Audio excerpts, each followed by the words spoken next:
नमस्कार। क्या आप जानते हैं कि भारत के प्रथम जीवनी लेखक कौन थे? क्या आप बता सकते हैं कि भारत के प्रथम इतिहासकार कौन थे?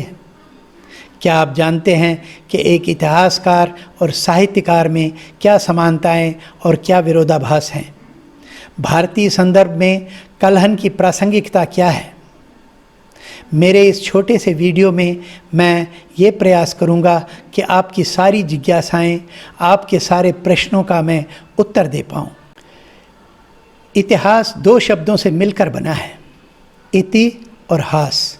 अर्थात इति का अर्थ होता है ऐसा और हास का अर्थ हुआ से है। ऐसा हुआ था, वही इतिहास है। इसी प्रकार हिस्ट्री शब्द ग्रीक शब्द हिस्टोरिया से विकसित हुआ है, जिसका अर्थ है जानना या पूछताछ करना, ज्ञान प्राप्त करने की क्रिया।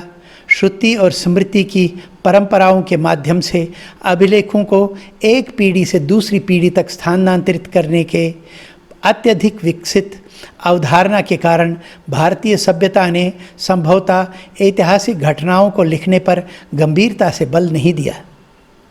कलहन को भारत का प्रथम इतिहासकार माना जाता है।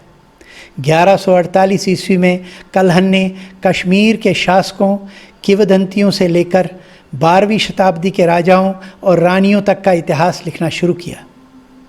पुस्तक को पूरा करने में उन्हें 2 वर्ष लगे और 1150 ईस्वी में उन्होंने संस्कृत और राजतरंगिणी यानी राजाओं की नदी पूरी की थी, जिसमें 7826 छंद हैं जो 8 पुस्तकों में विभाजित हैं, जिनको तरंगें कहा जाता है। राजतरंगिणी को उचित रूप से अपनी राह का सबसे अच्छा और सबसे प्रामाणिक ऐतिहासिक ग्रंथ माना जाता है। कश्मीर, जो उत्तर पश्चिमी भारत से लेकर अफ़गानिस्तान तक स्थित था, के इतिहास के प्रारंभिक समय से लेकर इसकी रचना की तारीख तक के पूरे इतिहास को दर्शाता है। मित्रों, आप देख रहे हैं आपका अपना चैनल कश्मीर का अनकहा इतिहास और मैं हूं आपका होस्ट रविधर। पहले की तरह आज भी मैं आपके समक्ष प्रस्तुत हुआ हूं, इतिहास के एक अत्यंत आवश्यक व्यक्ति को लेकर, जिसने पहली बार कश्मीर के इतिहास को कालक्रम यानी क्रोनोलॉजी में लिखा। मुझे पूर्ण विश्वास है कि आपको ये वीडियो अवश्य पसंद आएगा। यदि आपने अभी तक हमारा ये चैनल सब्सक्राइब नहीं किया है, आप इस चैनल पर पहली बार आ रहे हैं, तो कृपया चैनल को लाइक करें, सब्सक्राइब करें और शेयर करना न भूलें। इससे हमारा उत्साहवर्धन होता है। कलहन का जन्म प्रयासपुरा में, जिसको कि ललितादित्य मुक्तापीड़ ने बनवाया था, एक कश्मीरी हिंदू परिवार में एक कश्मीरी मंत्री चंपक के घर हुआ था, जो लोहारा राजवंश के एक राजा हर्ष की सेवा करते थे। वे सदा ही राजा के वफादार व्यक्तियों में रहे।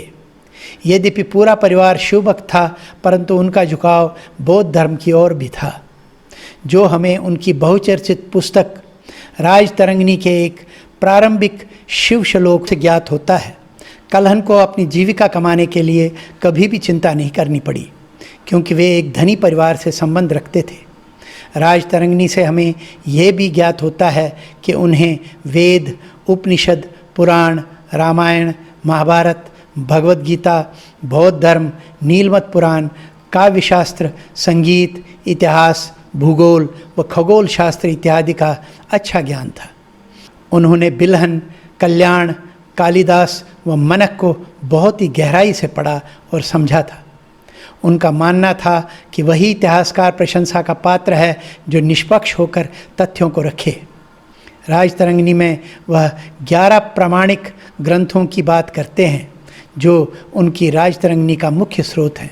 वह उनके पूर्व लिखे गए इतिहासों को मान्यता देते हुए केवल 3 की ही चर्चा करते हैं और बाकी 8 के बारे में वे मौन हैं, जिनके आधार पर उन्होंने अपने इतिहास की आधारशिला बनाई थी।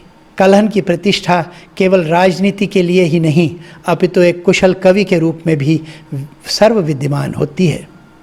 यही नहीं, कलहन ने अपनी शिक्षा कठोर परिश्रम के व काव्य, व्याकरण, वाक्पटुता व धार्मिक ग्रंथों को की सूक्ष्मता को समझने में तत्पश्चात उपयोग में लाया।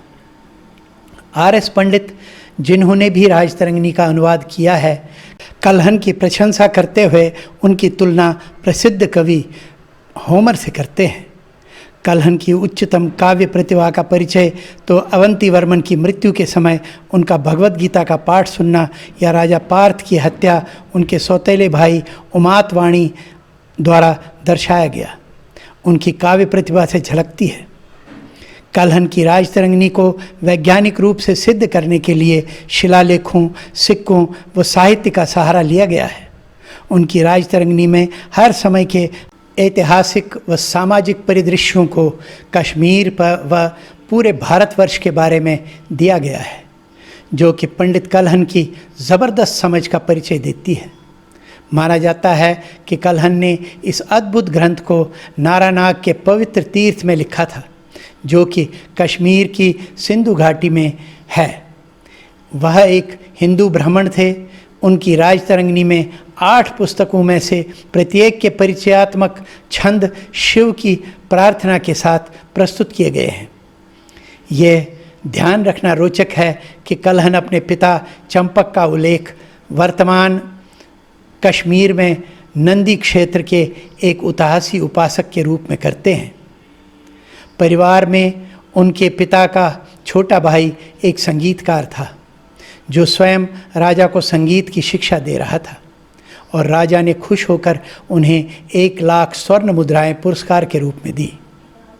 राजतरंगिणी के अनुसार राजा हर्ष की मृत्यु के उपरांत वे वाराणसी चले गए, परंतु प्रतिवर्ष आकर अपनी धन संपत्ति में से दान पुण्य किया करते थे। कल्हन जब कश्मीर का इतिहास लिखते हैं तो वे अपनी बुद्धिमत्ता के शीर्ष पर होते दिखते हैं। ये उनके मुकुट में एक और मणि की तरह दिखता है जब वे किसी भी राजा की बहुत ही सटीक व्याख्या करते हैं। कल्हन लोगों से यह भी अपेक्षा रखते हैं कि वे इतिहास में हुई भूलों से सीखें जब वे युद्धों, राजशाही द्वंद्वों, विद्रोहों और नीतिहीन राजाओं का उदाहरण देते हैं। कल्हन यही नहीं रुकते हैं, वे राजतरंगिणी में केवल ऐतिहासिक पहलू ही नहीं अपितु सांस्कृतिक परिवेश का भी सुंदरता से उल्लेख करते हैं। R.S. पंडित ने 922 से 931 श्लोकों में लिखा है कि दक्षिण का पहनावा कश्मीर में अपनाया जाता था। ये संस्कृति अपनाने का एक उदाहरण है। भारत के अधिकांश साहित्यिक अतीत ने दो अक्सर परस्पर जुड़े हुए विषयों को साझा किया है। इतिहास और पौराणिक कथाएं दोनों समय समय पर एक दूसरे पर अतिव्याप्ति करते रहते हैं। भारतीय ऐतिहासिक परंपरा को सबसे बड़ी आलोचनाओं का सामना करना पड़ा है। सबसे पहले इसके बारे में जागरूकता की कमी और दूसरी इसके लेखन में निष्पक्ष वैज्ञानिक दृष्टिकोण की कमी। प्राचीन भारतीय जीवनी लेखक और इतिहासकारों ने इतिहास को दर्ज करने के लिए सबसे उपयुक्त काव्य प्रारूप या काव्य को प्राथमिकता दी। इतिहासकार का कौशल केवल तथ्यों को लिख देने पर ही नहीं निर्भर करता, बल्कि उससे जोड़ने और तुकबंदी करने की उनकी क्षमता पर भी निर्भर करता है। परिणाम स्वरूप साहित्यिक और ऐतिहासिक संस्कृति ने मौखिक पहलुओं को भी विकसित किया, जहां लिखित अंश को दर्शकों को सुनाए जाने के दौरान ध्वनि रूप से सुखद लगना था, जिसमें मुख्य रूप से राजघराने और उनके दरबार शामिल थे। यह दर्शकों से अधिक मजबूत प्रतिक्रिया उत्पन्न करने के लिए इतिहास लेखन की सामान्य समस्याओं जैसे अतिशयोक्ति और चापलूसी के साथ भी आया। यहीं पर हम पारंपरिक इतिहास की तुलना में राजतरंगिणी की पहली भिन्न विशेषता देखते हैं। राजतरंगिणी उन राजवंशों की एक जुड़ी हुई कथा है जिन्होंने कश्मीर और उत्तर पश्चिम भारत से लेकर अफ़गानिस्तान तक शासन किया था, जो सुप्रसिद्ध किंवदंतियों से शुरू होती है और फिर कालानुक्रमिक कथा के साथ संरेखित होती है। ये किसी विशेष राजवंश या राजा पर केंद्रित नहीं है और इसे किसी अदालत द्वारा वित्त पोषित नहीं किया गया है। जो इसे लेखक के अनावश्यक पूर्वाग्रह से मुक्त बनाता है। पारंपरिक काव्य के विपरीत कल्हन शायद ही कभी अलंकृत भाषा और प्रकृति की सुंदरता पर ध्यान केंद्रित करते हैं और खुद को आवश्यक टिप्पणी तक सीमित रखते हैं। हालांकि पाठ उपदेशात्मक बना रहा, यानी नैतिक उपदेश देने के उद्देश्य से लिखा गया, क्योंकि कल्हन अक्सर अनैतिक राजनीतिक घटनाओं की तुलना रामायण और महाभारत के उदाहरणों से करते हैं। कल्हन ऐतिहासिक निष्पक्षता के मूल्य से अवगत थे, इसलिए उन्होंने उधार के तथ्यों के स्रोतों का उल्लेख किया है। उन्होंने पूर्व लेखक सुब्रत का उल्लेख किया है, जिन्होंने पिछले इतिहास को एक पुस्तिका में इतना उपयुक्त ढंग से संक्षिप्त नहीं किया था। कल्हन ने कश्मीर के पूर्व इतिहास की 11 कृतियों का भी निरीक्षण किया। कल्हन ने क्षेमेंद्र की राजाओं की सूची, जिसे नृपावली कहा जाता है, और पद्मा मिहिर द्वारा लिखित एक अन्य ग्रंथ का भी उपयोग किया। कल्हन द्वारा उल्लेखित सबसे प्रसिद्ध स्रोतों में से एक नीलमत पुराण है, जो कश्मीर के भूगोल, संस्कृति और इतिहास का एक प्राचीन ग्रंथ है। समकालीन दरबारी साजिशों के सूक्ष्म विवरणों तक उनकी पहुंच लगभग प्रत्यक्ष थी। उनके पिता और चाचा दोनों कश्मीरी दरबार में थे। कल्हन की सामग्री की खोज वास्तव में कठिन थी। उन्होंने हर्षचरित्र और बृहत संहिता महाकाव्यों जैसे मॉडल कार्यों में गहराई से प्रवेश किया और सराहनीय परिचितता के साथ स्थानीय राजकथाओं, यानी इतिहास और कश्मीर पर क्षेमेंद्र द्वारा नृपावली, हेला राजा द्वारा पार्थावली और नीलमत पुराण जैसे पिछले कार्यों का उपयोग किया। उन्होंने उपरंपरागत स्रोतों के प्रति अपनी चिंता में उस समय के लिए आश्चर्यजनक रूप से उन्नत तकनीकी विशेषज्ञता प्रदर्शित की। उन्होंने शाही स्तुतियों, मंदिरों के निर्माण और भूमि अनुदान से संबंधित विभिन्न प्रकार के पुरालेख स्रोतों को देखा। उन्होंने सिक्कों, स्मारकीय अवशेषों, पारंपरिक अभिलेखों और स्थानीय परंपराओं का अध्ययन किया, जो न केवल अवधि बल्कि प्रभावशाली भी था। वास्तव में कश्मीर का इतिहास कल्हन की तर्ज पर जोनराज द्वारा राजतरंगिणी में, श्रीवर द्वारा जैन तरंगिणी में और प्रज्ञा भट्ट और शुक द्वारा राज्यवल्ली पताका में लिखा जाता रहा। मेरी बनाई ये पेंटिंग कश्मीर के महानतम सपूतों में से एक को मेरी विनम्र श्रद्धांजलि है, जिन्होंने अपनी बुद्धिमत्ता और ज्ञान से समुदाय को गौरवान्वित किया। मैं श्री संजीव मुंशी जी को, जो वर्तमान में वडोदरा में रहते हैं, का बहुत आभारी हूँ, जिन्होंने शोध कार्य में मेरी सहायता की। पंडित कल्हन की ये पेंटिंग, जो शायद पिछले 1000 वर्षों में पहली बार बनाई गई है, ये मेरा एक सत्यनिष्ठ प्रयास है।